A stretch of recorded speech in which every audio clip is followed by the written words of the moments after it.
Ramzan special আজকে ডালপুরি রেসিপিটি আপনাদের সাথে শেয়ার করছি কোনো বেলাবেলির ঝামেলা ছাড়াই। আর অনেক সময় কিন্তু ডাল বেঁচে যায়, সে ডাল ফেলে না দিয়ে কিন্তু আমরা ঝটপট এরকম মজাদার ডালপুরি বানিয়ে নিতে পারি। আর কিভাবে মাস জুড়ে সংরক্ষণ করতে হয় এই ডালপুরি সেটাও দেখে দেব এই ভিডিওতে। আর এই ডালপুরিগুলি একদম কিন্তু বেলুনের মতো ফুলকো ফুলকো হবে, যেটা দেখতেও সুন্দর আর খেতেও কিন্তু ভীষণ মজার। আর মাত্র 5 মিনিটেই কিন্তু আপনারা ঝটপট বানিয়ে নিতে পারবেন কোনো ঝামেলা ছাড়াই।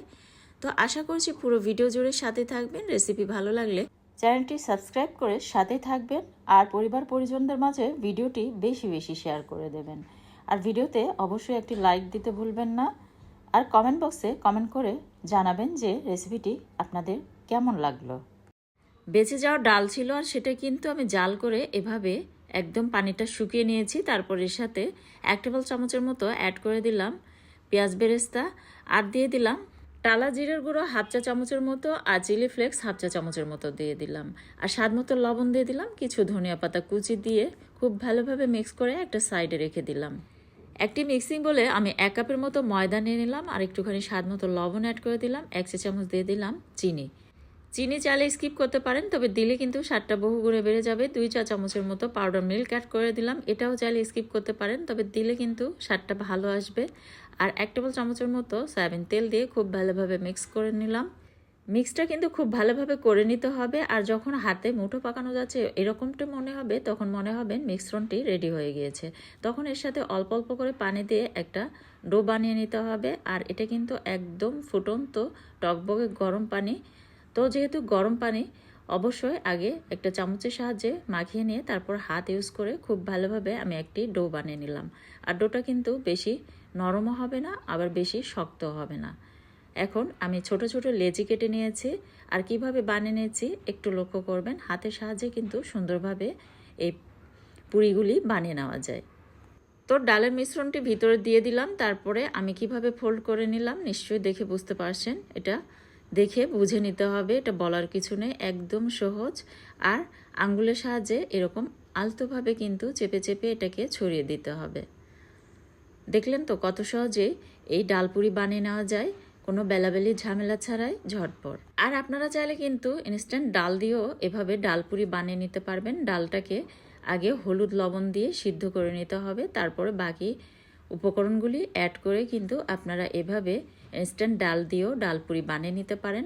আর সেই ডালপুরি কিন্তু আপনারা বেশি পরিমাণে বানিয়ে ফ্রোজেন করে এভাবে রেখে দিতে পারেন। জাস্ট এগুলি কিন্তু 1 মিনিট করে সময় লাগবে বানিয়ে নিতে। দেখতে পাচ্ছেন কত সহজে আর কত তাড়াতাড়ি বানিয়ে নেওয়া যাচ্ছে ডালপুরিগুলি। আর খুব আলতোভাবে কিন্তু এভাবে চেপে চেপে বানিয়ে নিতে হবে, তা না হলে ভিতরের ডালটা কিন্তু বেরিয়ে আসবে। তো দেখতে পাচ্ছেন সুন্দরভাবে কিন্তু ডালপুরিগুলি হাতের সাহায্যেই বানিয়ে নেওয়া যাচ্ছে।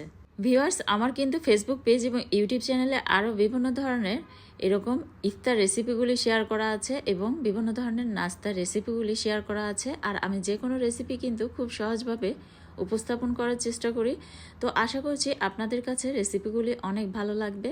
আর ভালো লাগলে অবশ্যই পেজ ফলো করে আমাকে সাপোর্ট করবেন। আর ইউটিউব চ্যানেল থেকে দেখে থাকলে সাবস্ক্রাইব করে সাথেই থাকবেন। তো সবগুলি পুরি কিন্তু এভাবে বানিয়ে নিয়ে আপনারা এভাবে একটির পর একটি পলিথিন দিয়ে ডিপ ফ্রিজে কোনো এয়ারটাইট বক্সে রেখে 1 মাসের মতো সংরক্ষণ করতে পারেন। আর এগুলি ভেজে নেওয়ার প্রসেস আছে, এভাবে কিন্তু ভেজে নিতে হবে, তা না হলে কিন্তু এই ডালপুরিগুলি ফুলবে না। তো চুলায় একটি প্যানে আমি পর্যাপ্ত পরিমাণে তেল দিয়ে তেলটাকে কিন্তু খুব ভালোভাবে গরম করে নিয়েছি।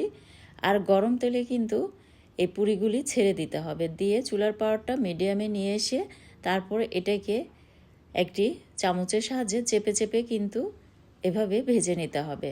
আর কিভাবে ভেজে নিচ্ছি একটু খুব ভালোভাবে লক্ষ্য করলে কিন্তু বুঝতে পারবেন।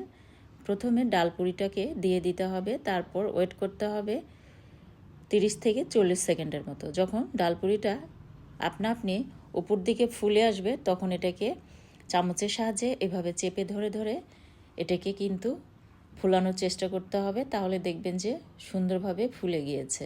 আর অবশ্যই কাজটি করতে হবে, তাহলে কিন্তু ডালপুরিগুলি ফুলবে। তো এভাবে কিন্তু দেখতে পাচ্ছেন চামচের সাহায্যে চেপে চেপে ধরতে হবে, তাহলে কিন্তু নিচের সাইডটা থেকে আস্তে আস্তে ফুলে আসবে। তো এভাবে আপনারা ডালপুরি বানিয়ে নিতে পারেন। তো আমি কিছু ফ্রোজেন করে রেখেছি আর কিছু ভেজে নিয়েছি। আর কতটা ফুলকো হয়েছে তা দেখতে পাচ্ছেন। তো আশা করছি রেসিপিটি আপনাদের কাছে অনেক সহজ আর ভালো লেগেছে। ভালো লাগলে চ্যানেলটি সাবস্ক্রাইব করে সাথে থাকবেন আর ভিডিওতে একটি লাইক দিতে ভুলবেন না। তো পরবর্তী রেসিপি দেখার আমন্ত্রণ জানিয়ে বিদায় নিচ্ছি। ধন্যবাদ সবাইকে।